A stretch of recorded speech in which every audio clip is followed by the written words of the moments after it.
Yep, looks like we're up and running. No surprise this morning with what the work is going to be. Tomorrow might be different. Tomorrow I think it's a sizing session. Shiba-san is back.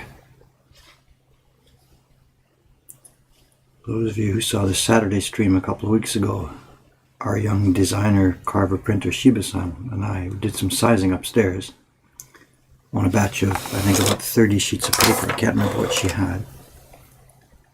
She's got to do some more because almost all the prints that she's made with that batch of paper, they're already gone. So she's had a real good run on her prints the last couple of weeks.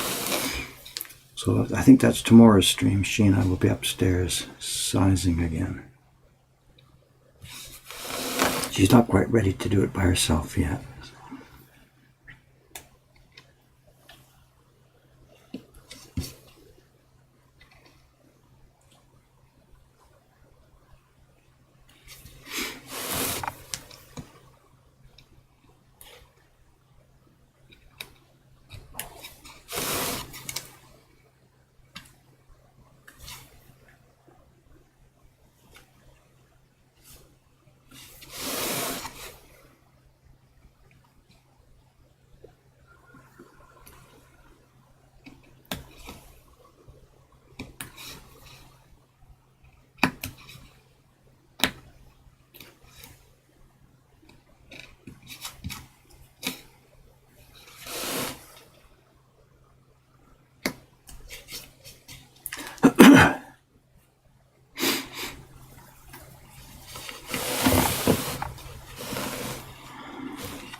Okay, what have we got here?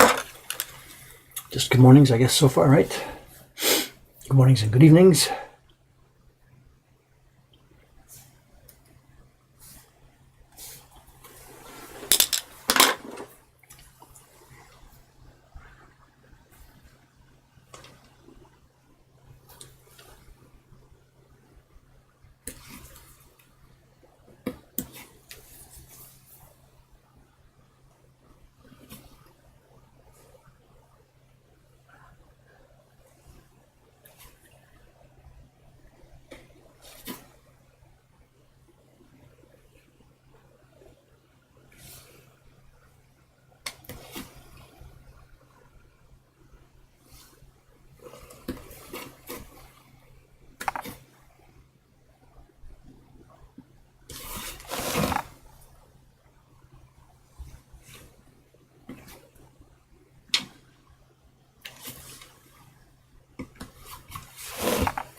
What's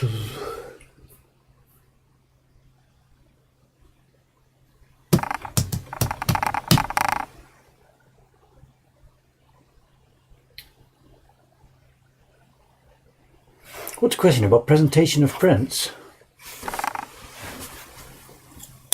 Not sure what to say. It depends who you're selling to. If you're selling to people who are going to display it, and frames and stuff. I don't know. I'm not quite sure what to say. If you're familiar with our stuff, we have many different ways we present our prints, depending mostly on the size they are and what kind of person is going to be picking them up. Whether they're tourists in the shop who are looking for a living room decoration, or whether they're print collectors. There's an inherent problem in packaging woodblock prints. There's a real problem in packaging woodblock prints, Japanese-style woodblock prints, in that whatever you build, whatever we build for packaging, will never last as long as the prints themselves.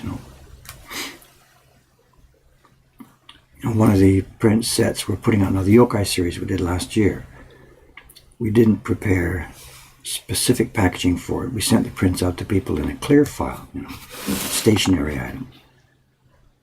And there's a bit of a problem with that, and the prints are going to last 200 years.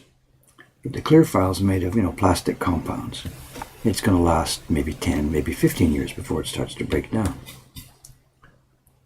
So there's a problem there. 10 years from now, people have got this item on their bookshelf, and the plastic is breaking up, but the prints are going to last for 200 years.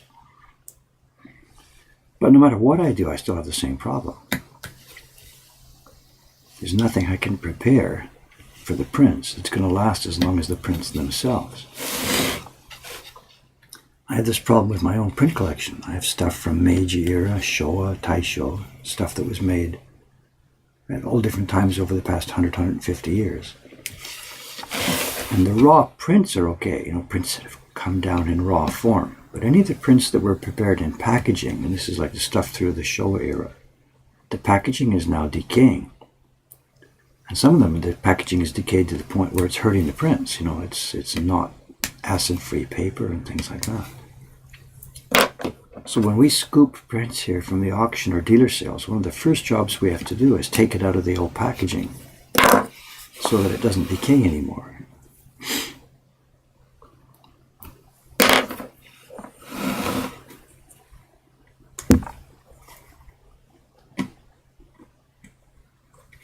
And with ourselves, the print series, the subscription prints and stuff that we send out, we try as much as we can to use packaging materials that are going to last a long time. But still, they're not going to last as long as the prints.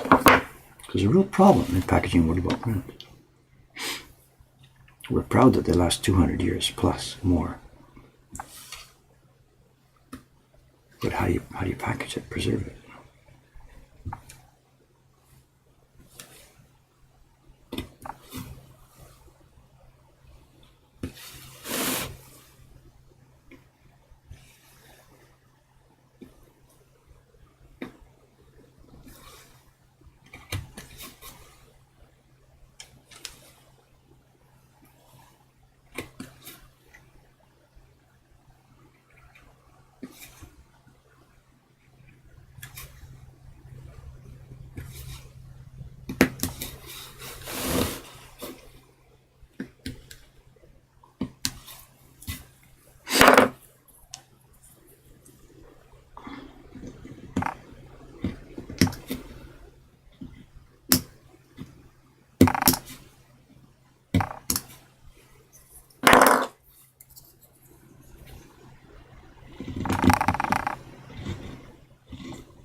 watching me.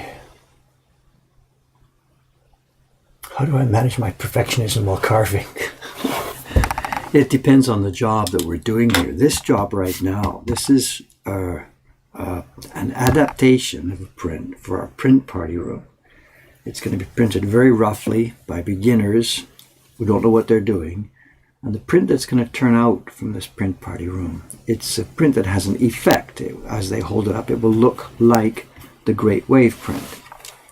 This is not a photographic reproduction of the Great Wave print. It's a print that will show them, oh, I recognize that image, that's hook size Great Wave. So right now, the one I'm doing right now is not critical.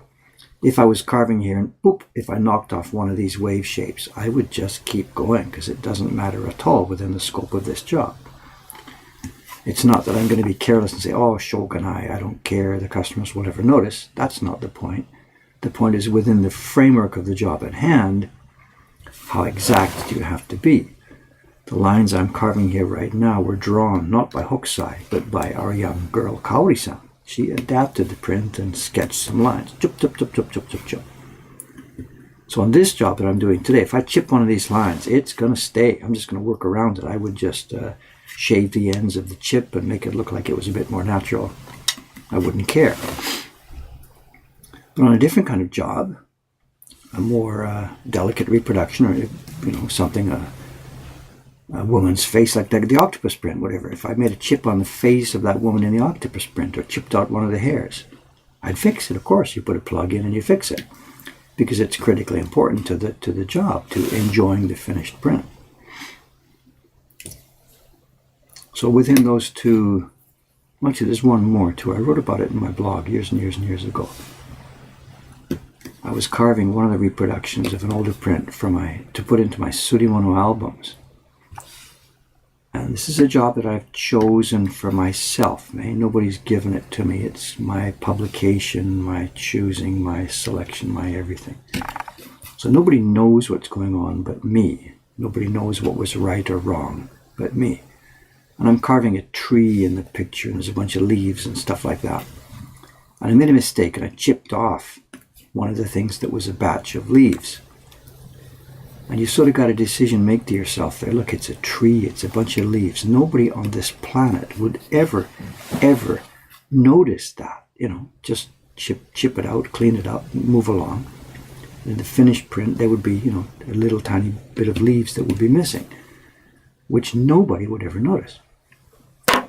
Well, what did I do? I actually went back and fixed it and repaired it. And this is part of a sort of OCD behavior. I don't even know what it is. I don't care. But the point I made in my newsletter when I talked about this back then was that if you start to make a slippery slope, if you start to say to yourself, it doesn't matter, it's okay, no one will notice that. If you start to let yourself think that way, then there's no end to it, because it really is a slippery slope. So I tried to convince myself that I was working in a workshop where there was a really strict master, and he had noticed this and said, what do you think you're doing? You can't screw up like that. The artist drew some leaves there because he wants leaves there, Carve them, fix it.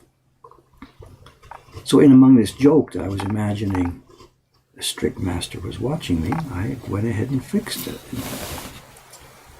Now you may laugh at me when you hear that, and I might even laugh at myself now. Come on, what are you doing? What are you going to spend your time on?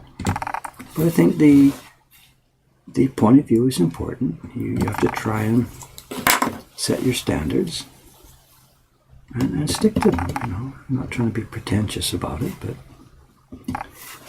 the idea for me wouldn't be sort of to have people out in the world say, oh my God, Dave is such a wonderful carver. The idea for me is inside my head to know that I am such a wonderful carver. There's a big difference, You can fool people with a lot of stuff because they don't know what's going on. But you can't fool the guy in the mirror. We've talked about this before. You can't fool the man in the mirror. You can't tell lies to that guy.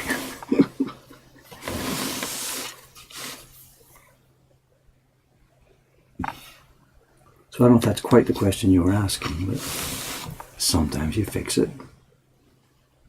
Sometimes you don't. It's all depending on the scale of the job. For a beginner, some of the guys who are watching this stream are making their own prints. I wouldn't obsess about going back to fix little cracks and pops. You know, you're going to spend a whole lot of time doing that, and you're going to make a whole lot more of them soon. So I wouldn't worry about that too much. For a beginner, I'd sort of press forward and just try and train yourself to try and avoid the mistakes more than fixing them. Because at the beginning, you're making so many mistakes, so many chips, so many cracks. You would just be spending all of your day just fixing it. So for beginners, I wouldn't sweat it. Just move forward, whoops, move forward, whoops, keep going, and try and reduce the number of times you have to say whoops. You're probably not selling your prints. It's just for your own practice and education.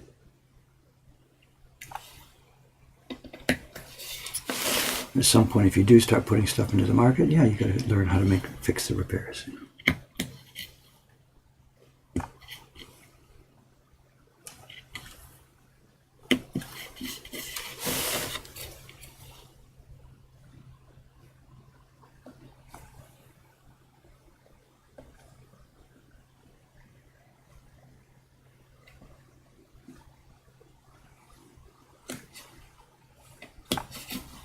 I remember the story now about that imaginary master. It was in my newsletter way back, somewhere in 1990 or so. It was called "I Hear Voices."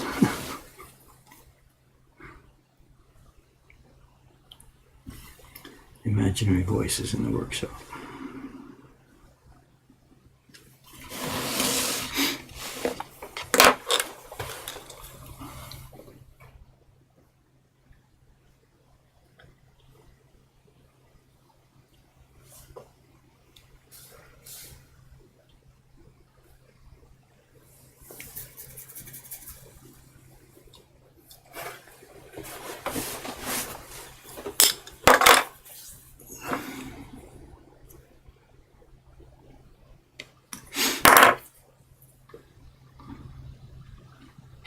Yeah, if you're curious, that story, the newsletter was the Hyakunin Issho newsletter. It's buried on the website somewhere.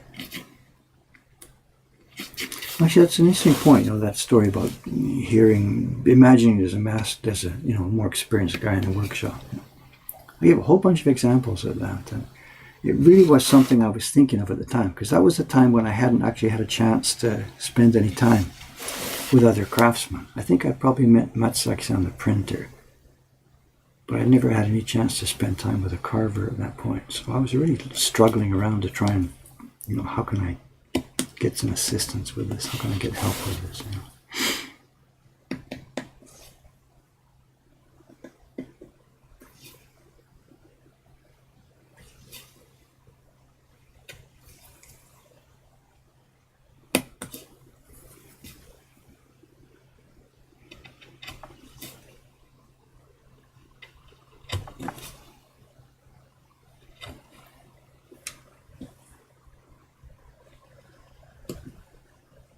There was even one back then, I think it was about 1990 or so, in the newsletter.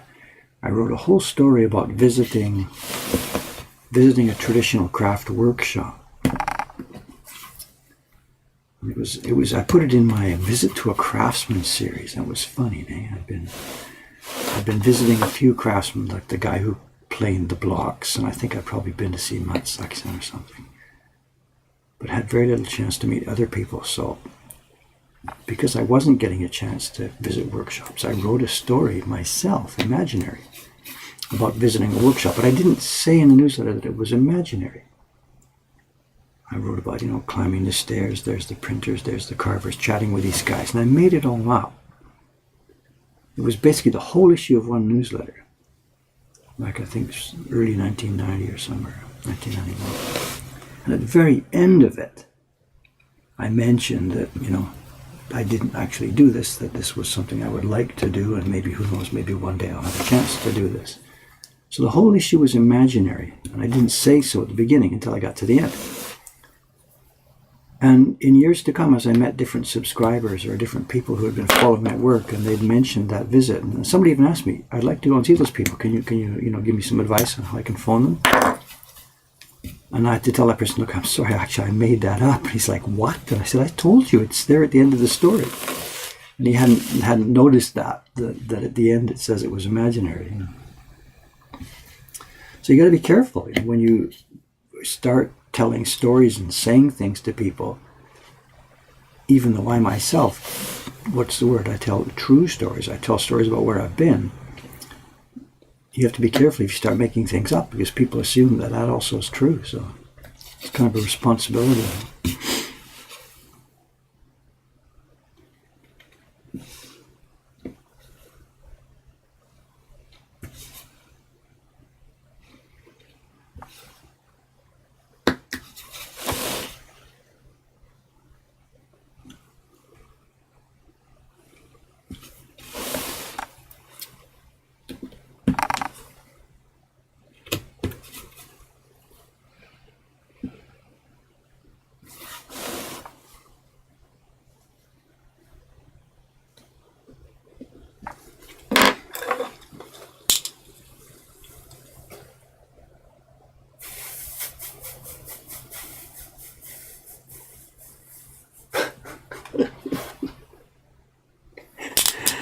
Do the voices have funny accents? I don't know how far to take that thing, so.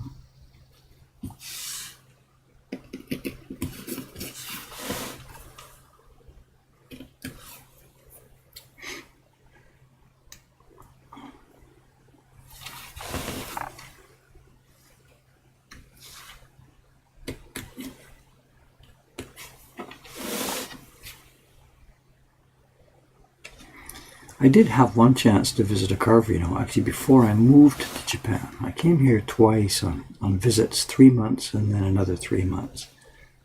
This is back in the late 70s before I was still working at the music store. I was still doing printmaking as a hobby. I had no thought of moving to Japan. We came here, with my then wife, visit her family, stuff like that. So I was a tourist in Japan. And we visited a couple of times. Again, all these episodes are related in the newsletter. We visited the Adachi company twice, once on each of the 3 trips. Actually, more than once on the second trip.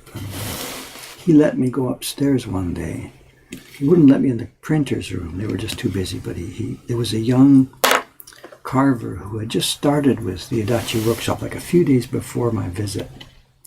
There was this kid just sitting in a room all by himself, struggling with carving. So when I had asked Adachi, can I visit the carver's room? Can I see what's going on?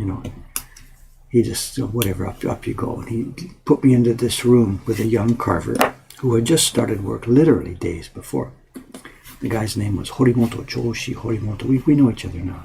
Yeah, we came to know each other in later years. The boy didn't speak English at all. I didn't speak. I spoke like next to nothing Japanese. Totally next to nothing. So there's no verbal communication. So what I'm doing mostly is just sitting next to him with my little tiny notebook, which is still in the drawer here, sketching and drawing things about what I'm seeing, how the guy was holding a knife, when he was carving a leaf, how he did the leaf, which way first, which side second, and which way third, and stuff like this. This is before I ever moved to Japan. And it was that visit, based on what I remembered from that visit, seeing this guy and then hearing the noise from the real carver's room next door, that provided the background for that imaginary visit I wrote about years later, when I was actually, after I'd become a craftsman.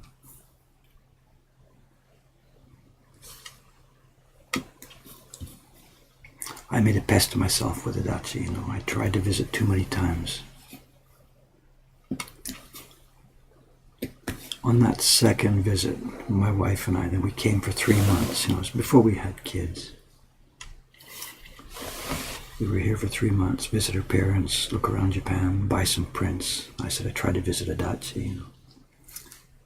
Now I went there on one day with her, and he let me in, and we chatted. I bought some prints, asked if I could come back the next day and visit. And that's the second day. Then is the day he let me go upstairs to sit with the carver, Horimoto-san.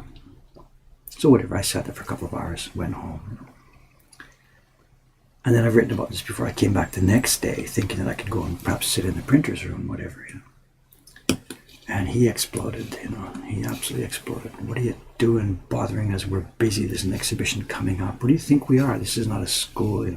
He's just yelling at me. I understood only the tiniest fraction of what he was saying. I had just overstayed my welcome. I'd asked for too much, and I hadn't brought a little gift, and I'd just broken all the rules and whatever.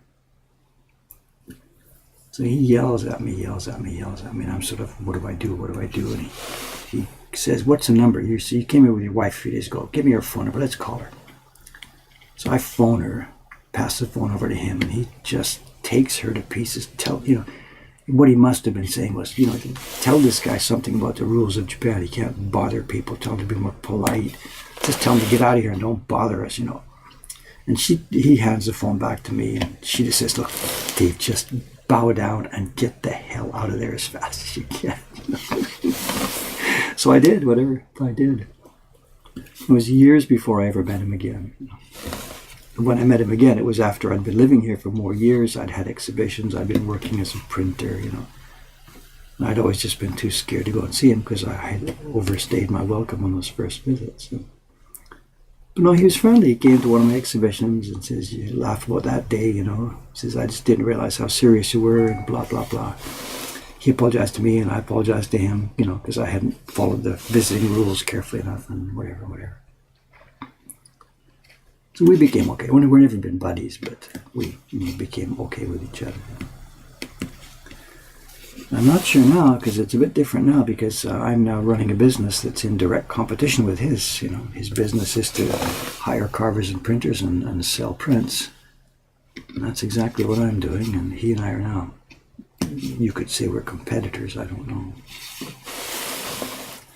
I've invited him over a couple times when we opened the shop here 4 years ago or so. I wrote to him and asked him, hi, come in and say hello and come see us. But he didn't show, so I don't know.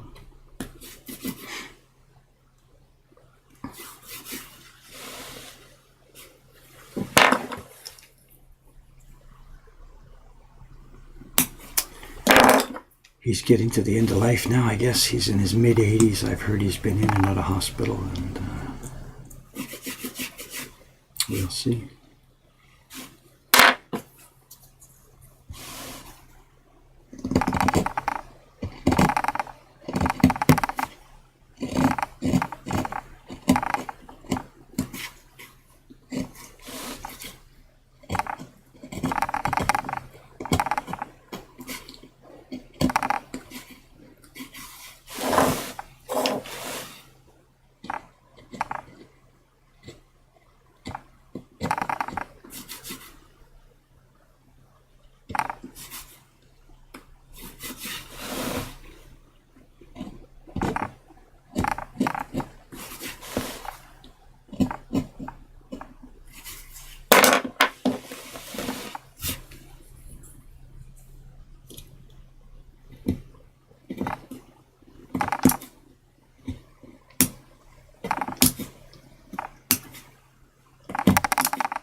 Comments.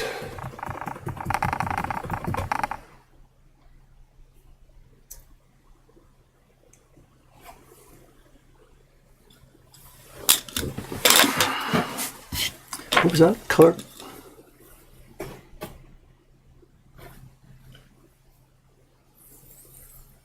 Did Dave make the color separation on the chibi? No, not yet. I don't know. Maybe I'll get to it this afternoon. I'm sorry, I don't know. I don't know. It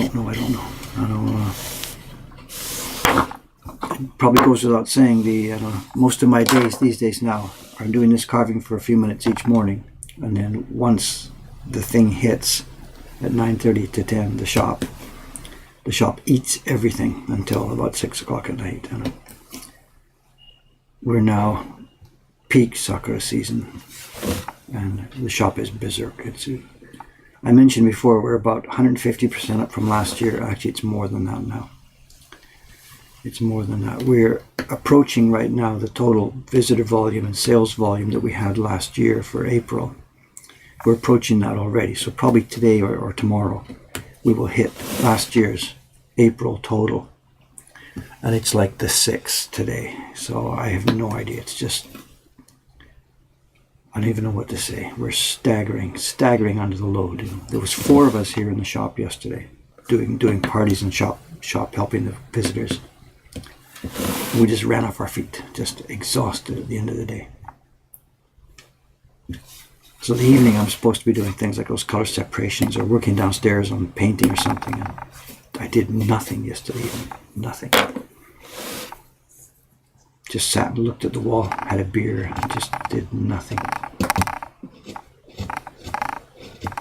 And it's going to be like that, for a while now.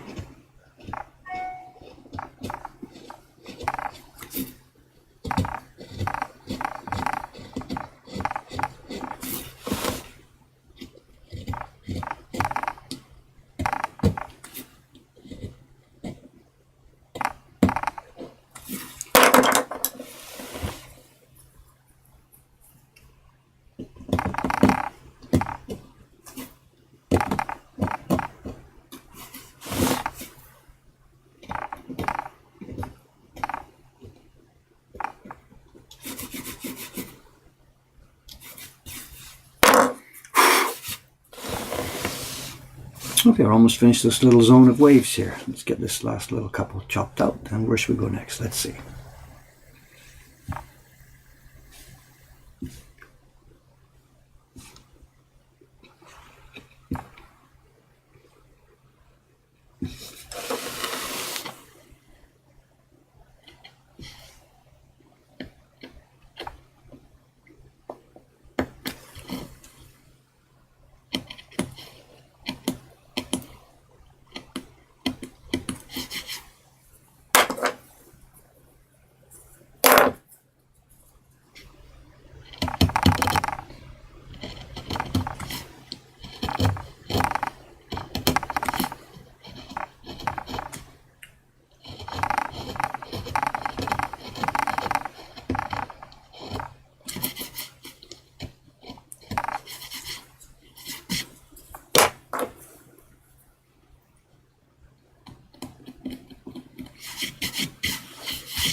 Okay, so that corner's done.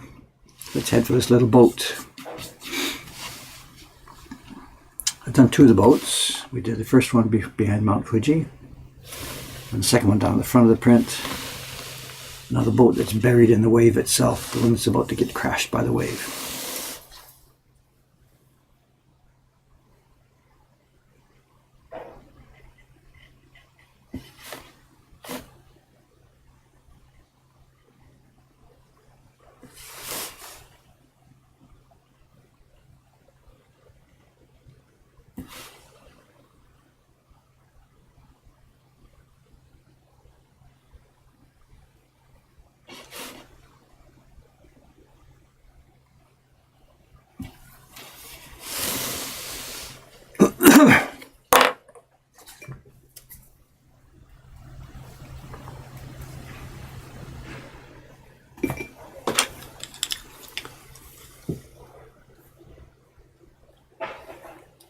Sorry not to keep track of what's all been talking about here.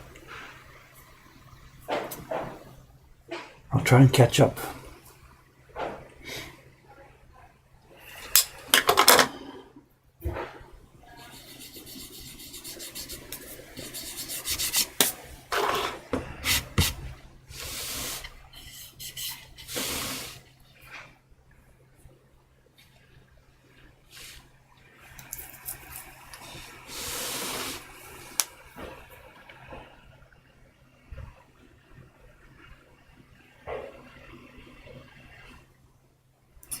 Today's garbage pickup day. Some of that noise you can hear outside. We put the garbage out last night and early this morning.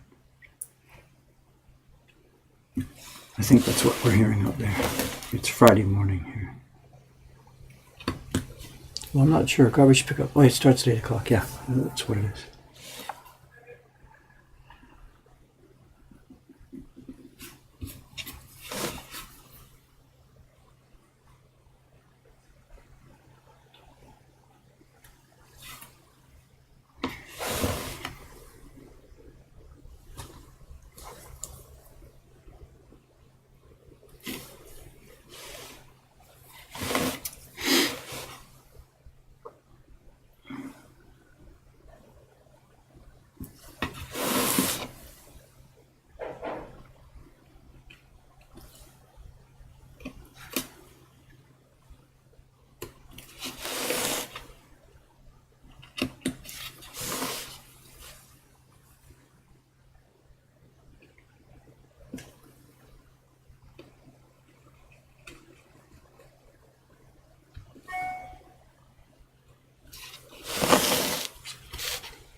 Do you hear them upstairs? The footsteps.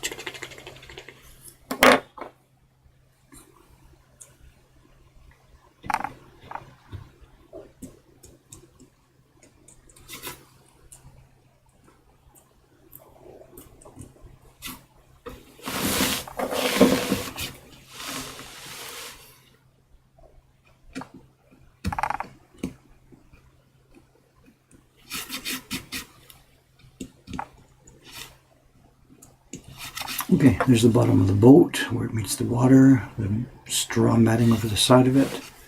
Let's go inside it. Sort of ignore what's going on here.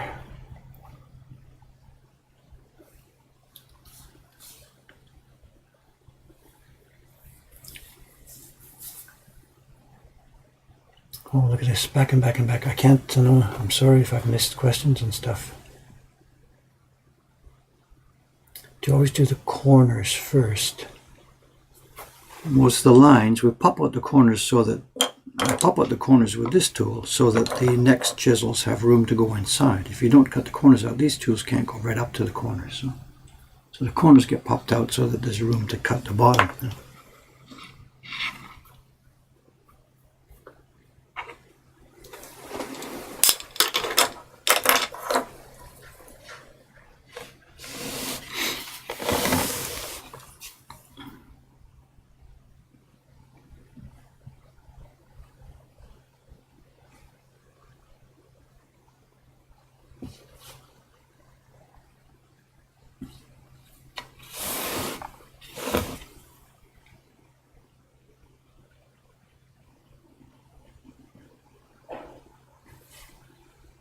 You cut the corner like this, because there's no way the other chisel can reach inside those spaces.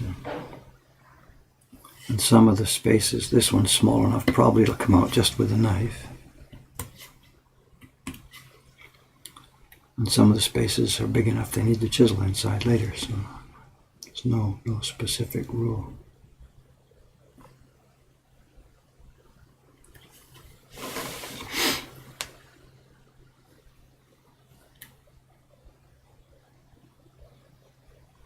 Your two corners meet like this, then out comes the corner, out comes the triangle.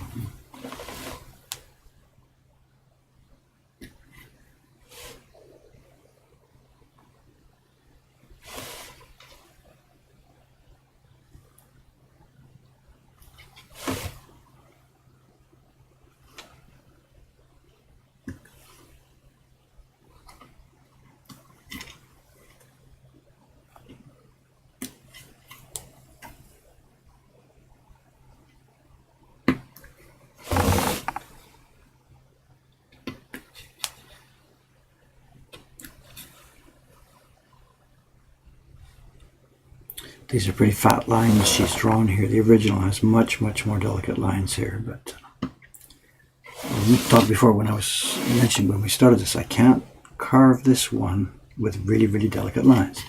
This is for the print party room.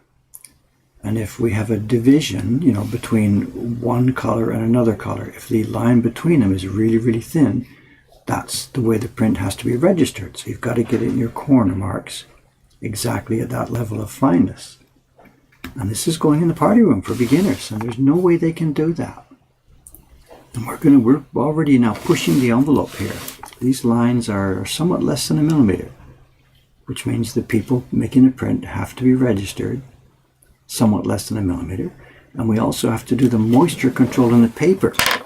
And this is going to be the kicker.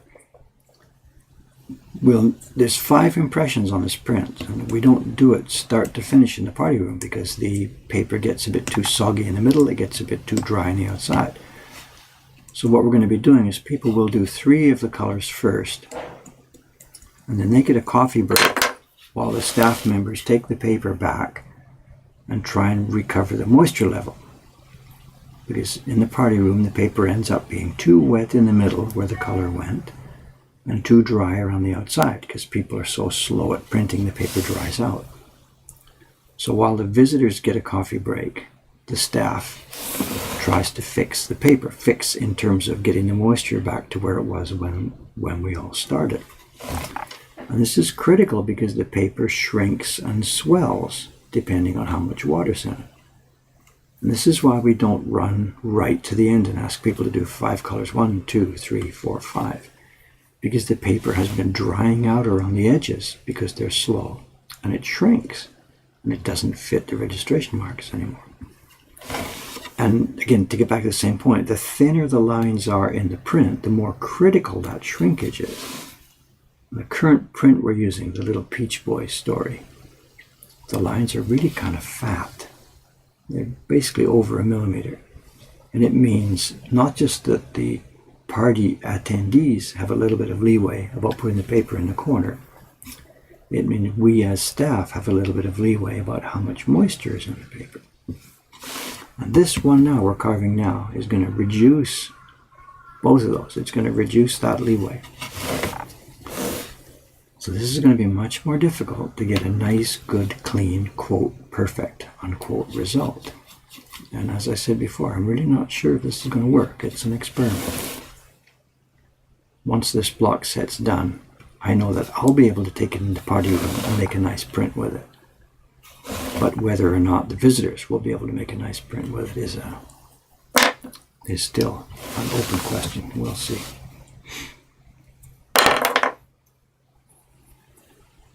So how thin to make these lines? This is a really critical question.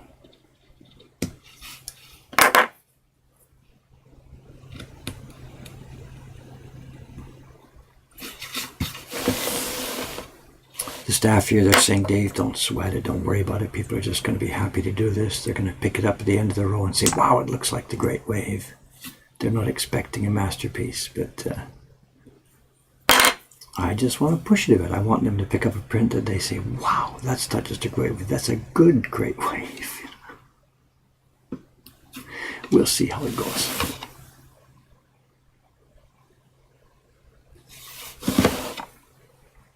Got this wide first.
And the guys have hair, so though I don't know how long these are going to last.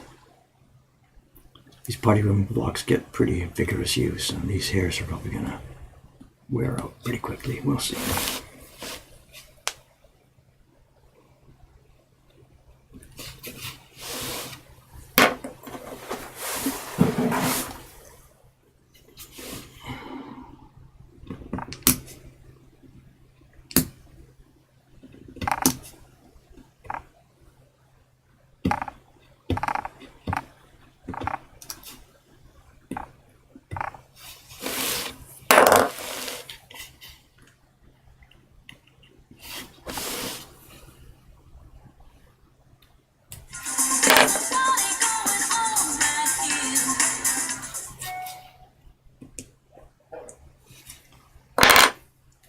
Could be for today, because we had a cancellation last night that left one of the spaces open for today. We've been sold out now, day after day after day. We're sold out, but sometimes there's cancellations. Let's see what that is.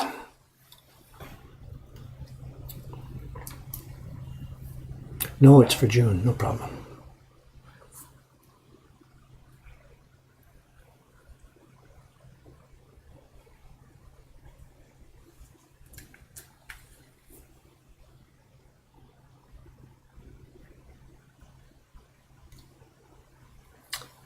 Comments, comments, comments.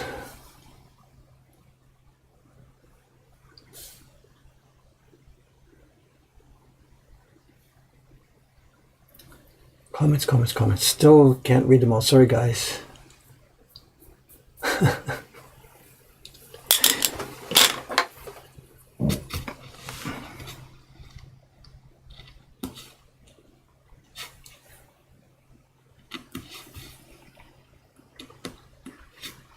Party reservation for June. That's not so bad. We've got a few in the books already for December. I think there's a couple for January.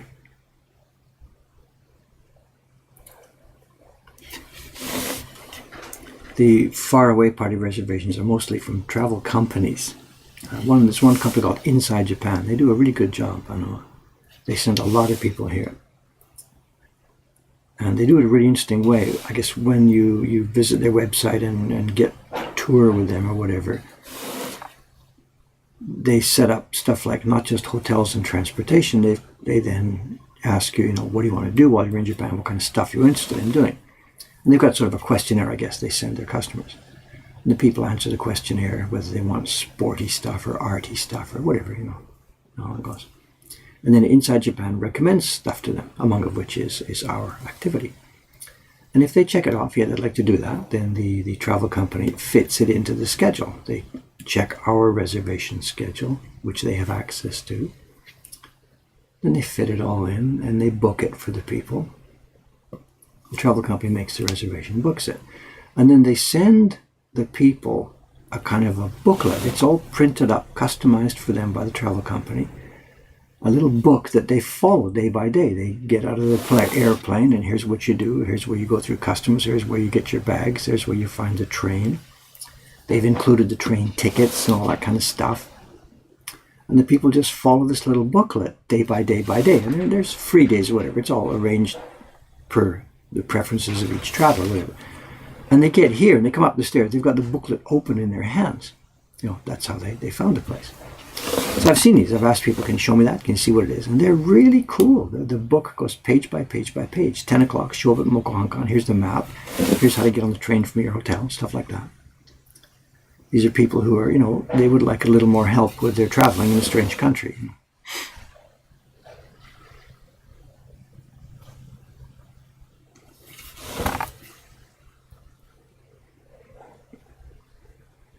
Here's some noise downstairs, and I wonder if it's a delivery. We've got some deliveries coming today for construction supplies. We'll see if the phone rings in a minute. Call me up to open the door.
It's windy, gusty out there. You can hear this.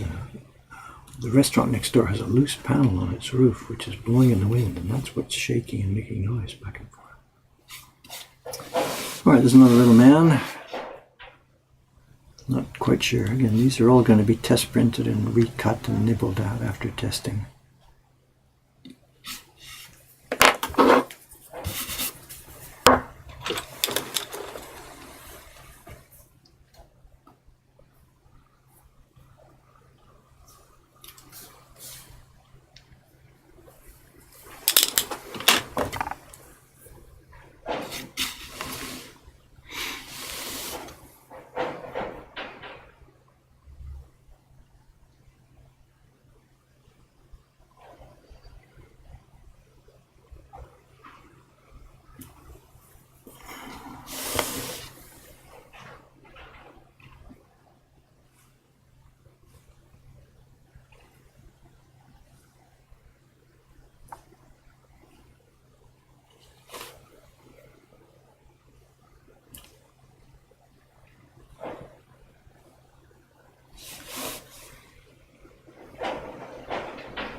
Don't know what she's drawn for me here. You know, when it gets small like this, her brush fails a little bit, you know. It's really hard to draw stuff tiny with those brushes, and she's got a reasonable skill, but she's not a master. So I've got to try and figure out what the shapes are here. It looks like a boat. Luckily, I know, I've carved the original. I know what the shapes are supposed to look like here, so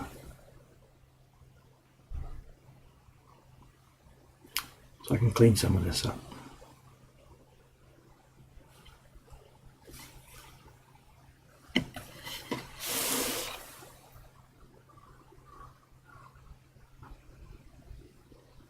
Also, part of the problem, we mentioned this the other day when I started this project, is this carving is being done on an old piece of wood. It's not a fresh piece of cherry.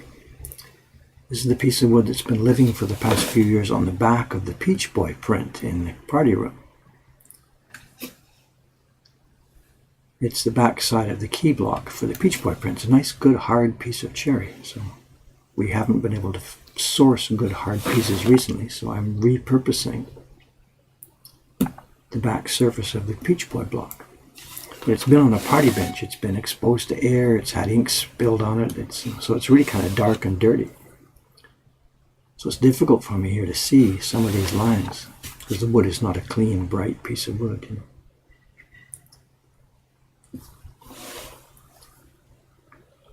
And we could have, planed it off thinner, but we were already right down. It was already, it had been glued on and pulled off, so I didn't have a whole lot of extra thickness to play with.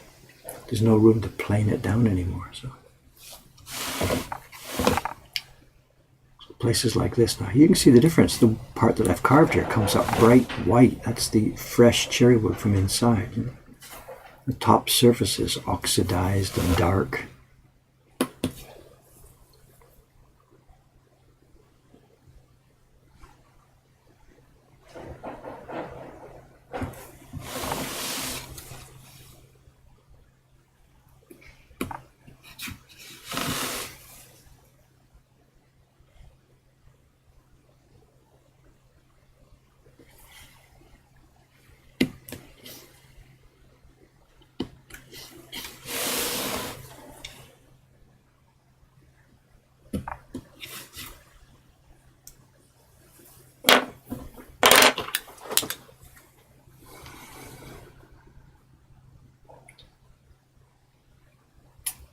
Look at this. Comments, is there a size requirement for a print? We don't make such big stuff, but other people do. I get asked this question all the time, and in fact, we were asked just a few weeks ago. And if you're talking about size of prints,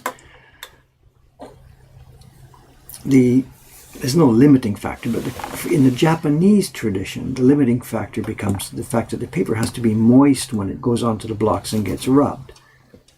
And for big prints, maintaining moisture control, you're waving a giant print around in the air, rubbing it on the blocks, it gets difficult. And I think we posted links to a couple of places. My friend Mike Lyon, he's got a website, Lyon. He's making woodblock prints about tatami size. And he's built mechanical tools to help him with this. He's got a humidifier box that keeps the paper moist. He's got a press that he works with foot controls and stuff like this. So he's making tatami-size prints by himself in the Japanese tradition.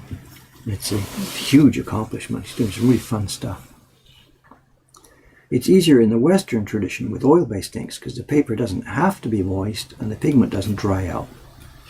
And there's a big tradition of making steamroller prints. If you Google up steamroller woodblock print or something like this, you'll see many people, usually in North America, college groups, community groups, whatever, they carve prints on 4x8 pieces of plywood in groups. Everybody gets their own, or every group gets their own sheet of plywood. They chop designs into it, roll ink over it, put it on the ground, and put paper on top and roll a steamroller down the row. That's good fun. It's outside of our tradition here, not possible here with water-based pigments.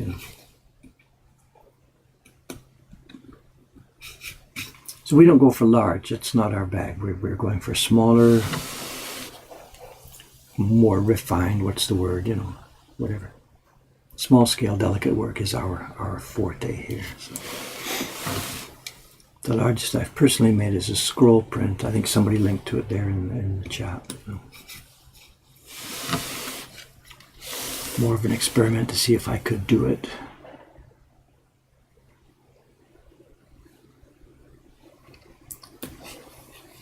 No, big and noisy is not my style.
was it that time? What is it? 9:16. Look at that. Wow. This must be, maybe it's Kawai-san. Kawai-san and Teiko-san are in today. And we're booked. It's going to be another crazy day. Good, fun, crazy day. Oh, Sugu-san. Wow, I thought it was the shop staff. 最近、Sugu-sanが一番ですね。早い。一番早い、一番遅い、夜もそうでも。デイビッドより。そこまで。そんなに遅くだ。あれ、それプリントパーティーのですか？うん。あ、波色の？うん。そう。ああ、それ新しいやつ？そう。縮小だけじゃなくて、simplified、簡単に。そうなんだ。ここに8人でしょ？ 8 people、もう、いや、本当だ。3人になった。本当だ。かわいい。面白い。でも、ぼかし入ってますから。ぼかし本当にやるんですか？そう。だから、客ができるかどうかわからない。そう。危ない。まあ、危ないというのは遊びですが。まあね。楽しみ。She's a good one. I'm so happy we've got her, so happy. She doesn't have so much self-confidence yet, but it's building. Day by day, it's building. She's getting so much better at this. She's determined she's going to get really good at this. She hands in her prints each time. We ask the printers to make the first pass. After a print is finished, we have to decide which is good, which is rejected, and whatever. And there's 3 people that do that here. I'm the middle one. We ask the printers themselves to make the first pass. Separate your prints into 2 batches, which ones you think are good enough to go out and which ones are not good enough to go out. Before, when we started this, what it was all my job. They would bring them to me and I would sit there and go, yes, no, yes, no. I would split them up. But the problem became that they weren't thinking about that sort of thing by themselves. They were just making prints, not quite thinking enough about how good they should be or what were problems and stuff like that. So now it's their job. Sugu-san, when she's finished each print, she brings it to me, already split into 2 batches. The ones that she thinks are good enough to go to the customers, and the ones that she thinks are not good enough to go. Now, for most of the people, we saw this yesterday, Kubota-san, he had trimmed off the corner of some of the prints, thinking they were not good enough. He's got his experienced standard of what should be. Sugu-san, basically, she puts everything in the no-go pile. Because she doesn't have enough confidence. Every print has something that could be taken as a defect. It's how far you drill down and how close you look and stuff like this. So she's taken my word literally, and she drills right down. And if she can find anything that isn't absolute perfection, she puts it in the no-go pile. So she'll bring me like 59 no prints and 1 print and sort of, now what do I do, And we go through it together and we make a rational decision on this. Look, Sugu-san, although it's not classically perfect, this is within our acceptable bounds of what's good and what's bad, But it's a dangerous thing, because if we start saying, oh, the customers won't notice, it doesn't matter. We've talked about this many times. At the end of the day, every print has to make a decision, is it going to go out or not? And she and I are trying to work to the point where we have the same valuation of this. But her confidence is a little low, and at the moment her valuation of this is still different from mine. But it's okay. It's good in the right way. She thinks it's no good and she wants to get it better. So that's okay. There's no problem here. We're just going to work on this together over the years.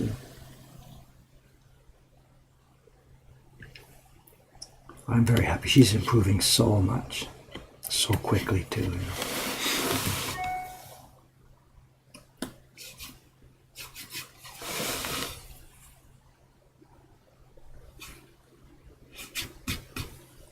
But I think that boat might be done.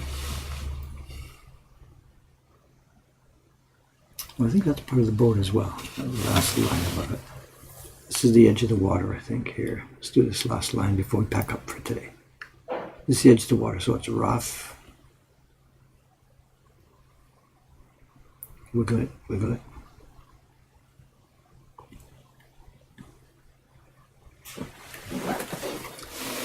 On the other side is a piece of wood, so it's smoother. This side is wood, so it gets straighter.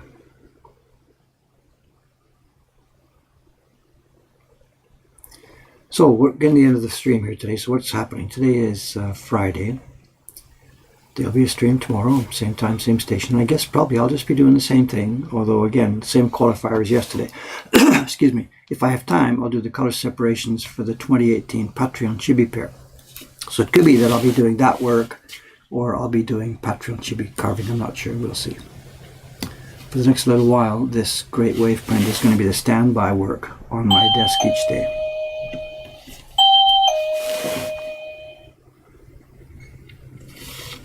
So there will be a stream tomorrow. It'll be carving, just I'm not sure which print will be carved.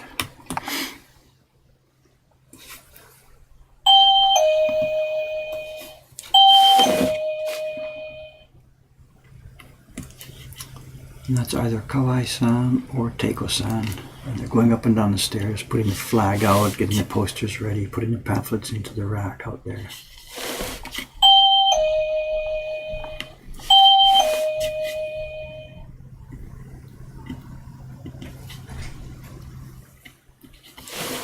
Not sure which one of them it is. Teiko-san, maybe.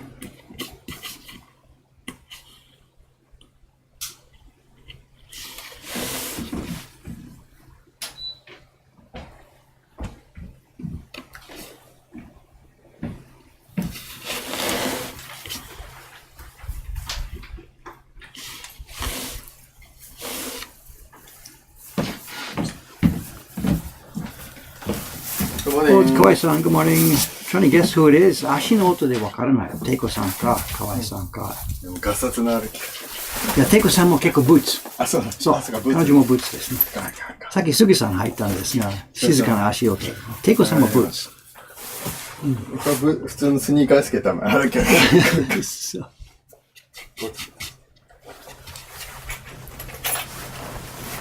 Alright, there we are. Just in time. I got the boat finished. The little guy, the boat here, the straw at the bottom. There we go. Good timing. Good way to finish here this morning. So that's the last of the boats. So the next... Oh no, there's a bit more of the boat up at the top. Look at that. I'll catch you next time. No problem. Okay, thanks very much for watching, guys. I'm sorry that I didn't catch much of the stream today. Way too much information for me to follow.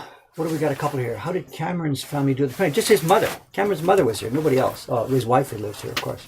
She did a good job. She did okay. Yeah, Sugi-san. Yes. Good girl. Sweet girl. Yes. Here we are. We're signing off, are we? Okay, guys. Thanks very much. Apologies again for my lack of attention to the chat. Can't be helped. Oh, I did forget to mention one thing. Today's Friday. Tomorrow's Saturday. It might be a sizing stream tomorrow upstairs with Sugi-san. With Shiba-san. That might be what's happening tomorrow. And if that's the case, we'll have a chance to watch the chat more because she and I will be sizing and we can watch the computer as it goes. So that could be what's happening tomorrow. Anyway, I'm off. Thanks very much. Same time, same station. See you tomorrow. Thanks again. Bye-bye.